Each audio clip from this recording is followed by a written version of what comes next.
कुलपति दिशा शर्मा दिदी, विशेषा दिदी, नारद मणि हातमसारीजी,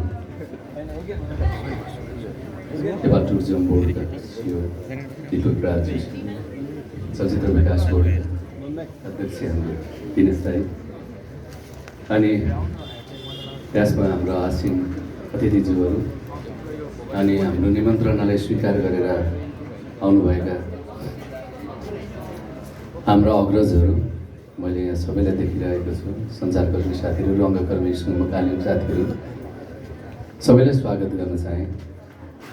हामीले बार बार भनेका छौँ, यो हाम्रो एउटा भोगाई, एउटा जीवन, एउटा यात्राको एउटा अनुभवको एउटा साटासाट हो।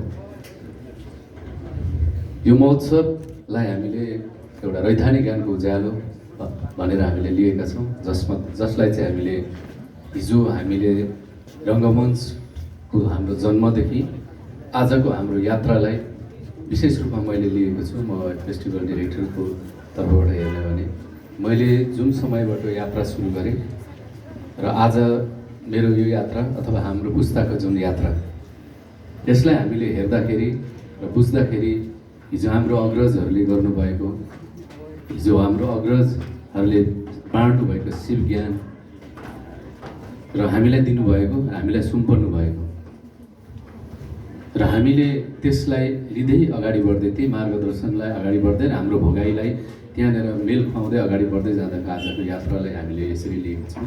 त्यसकारण अग्रजहरू, धेरै अग्रजहरू हाम्रो अगाडि हुनुहुन्छ, केही अग्रजहरू हामीसँग हुनुहुन्छ र केही समकालीनहरू मेरो हाम्रो अगाडि हुनुहुन्छ, केही पछाडि छौँ।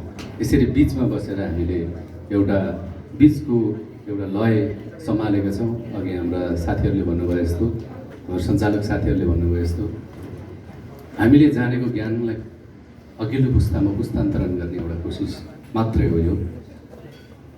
र यो महोत्सवसम्म, तेस्रो पटकको महोत्सवसम्म यहाँसम्म आइपुग्दाखेरि मैले तपाईँहरूलाई स्वागतका साथसाथै भन्नुपर्ने कुरा चाहिँ के छ भने, मलाई स्टेजमा आएर उभिन त्यति अप्ठ्यारो लाग्छ, खास हाम्रो भूमिका अन्त्य हुने हुनाले आज यो पटक म उभिएको छु।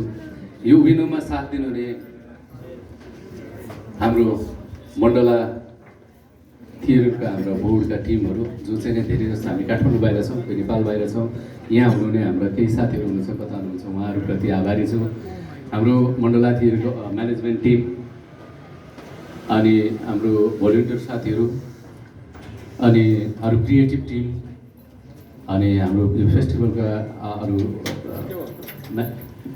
संयोजनमा लाग्ने सम्पूर्ण, विशेष गरेर केदारजी, उहाँहरूको र सम्पूर्ण हाम्रो फेस्टिभलको तर्फबाट, निटफेस्ट 2025को तर्फबाट हामी स्वागत गर्दै यो निटफेस्ट 2025 चाहिँ यो यही आजको दिनदेखि चैतको 12 गतेसम्म काठमाडौँको यो मण्डला थिएटरको यही प्राङ्गणमा नाटक, विभिन्न देशका नाटक अनि विशेष प्रस्तुतिहरू जस्तो रैथाने ज्ञानसँग सम्बन्धित थुप्रै साङ्गीतिक प्रस्तुतिहरू अथवा प्यानल डिस्कसनहरू, कविताहरूसँगको हामीले थुप्रै चिजहरूसँग सहकारी गरेका छौँ। त्यसमा पनि निमन्त्रणा गरेँ र यो पटक विशेष गरेर हामीले हाम्रै रैथाने पाराले जसरी हामी हाम्रो समाजमा, नेपाली समाज चाहिँ अक्सर गरेर एकअर्कामा सरसफाट, एकअर्कामा सहकारी र एकअर्कामा सहयोग गरेर नाता कुटुम्ब सबैलाई सम्झेर एक हिसाबले हामीले एकजुट गरेर एक किसिमको हाम्रो आफ्नो घरको समाजको कार्य उतार्छौँ।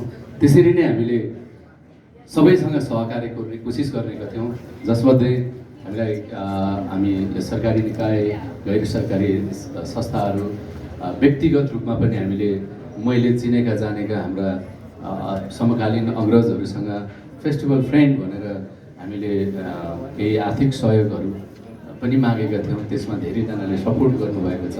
म नाम सबैको जना अहिले भन्न चाहनु, धेरैजना हुनुहुन्छ। बिस्तारै हाम्रो निटफेस्टबाट सार्वजनिक गर्दै जान्छौँ। उहाँहरूप्रति पनि आभारी।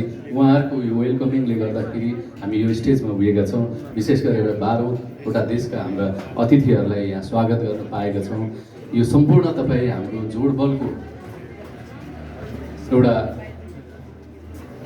जोडबलले यहाँसम्म पुगेका छौँ र यो उपस्थितिलाई हामी सबै तपाईँहरूको तर्फबाट हामी अतिथिहरू बाहिरबाट आउनुभएका हाम्रा अतिथिहरू तपाईँ सबै अतिथिहरूमा स्वागत भन्दै बिदा हुन चाहन्छु। फेरि स्वागत। धन्यवाद।